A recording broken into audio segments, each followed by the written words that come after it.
Introduced in 2013 were recommended charts.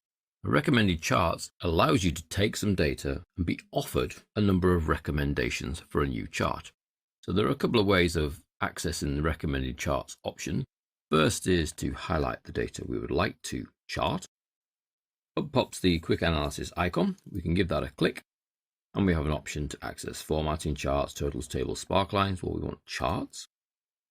And then we can hover over the recommended charts here to see what kind of chart we will get. So that's a clustered column. And you can see there, it actually tries to graph the total as a line for each of the values as a column. Clustered bar also includes the totals, clustered column, stacked bar, clustered column. Now our chart really has been thrown out by those totals. Let's just go back in and re-highlight everything, including the labels, except the total column. Click our quick analysis option, come back to charts, and then hover over each of the recommended chart types.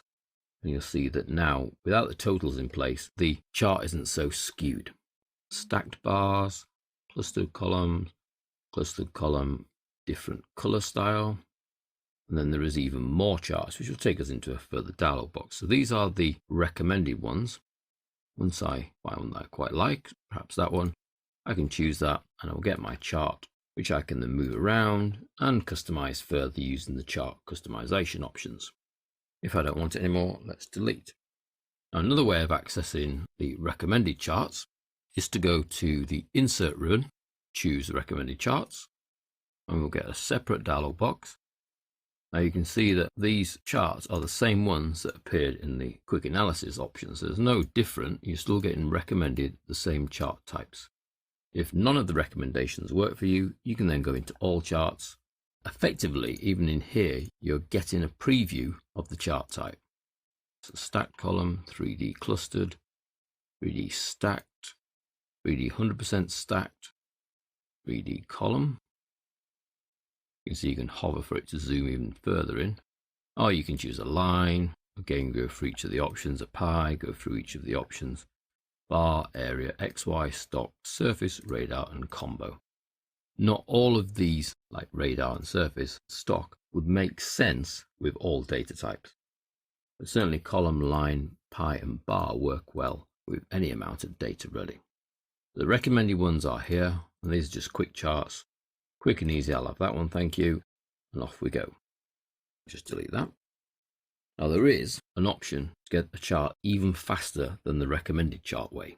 And that is still to highlight your data, including the titles. And then we can use a keyboard shortcut of F11. Ta-da! And you get a chart. It's the default chart type. In this case, it's a column chart. It's also placed in its own sheet, but you could move it if you wanted it as a small chart in, for example, your January sheet. But it's the fastest way of getting a chart in Excel, and that's F11. If you remember no other keyboard shortcuts from the whole of this title, then please go away with F11. It's a fast way of getting charts. If you don't highlight anything and attempt an F11, then Excel will guesstimate where the data is coming from. Now you'll see that it's, in this case, introduced the total in because it's guesstimated that your whole data is actually this whole table. It's not always a good idea not to highlight, but if you don't, it will still manage to create a chart. Even if you attempted to chart on a blank cell, F11, it still attempts to chart a blank cell and you end up with a blank chart. But it's looking at this cell here. Any of these can then be deleted. Delete,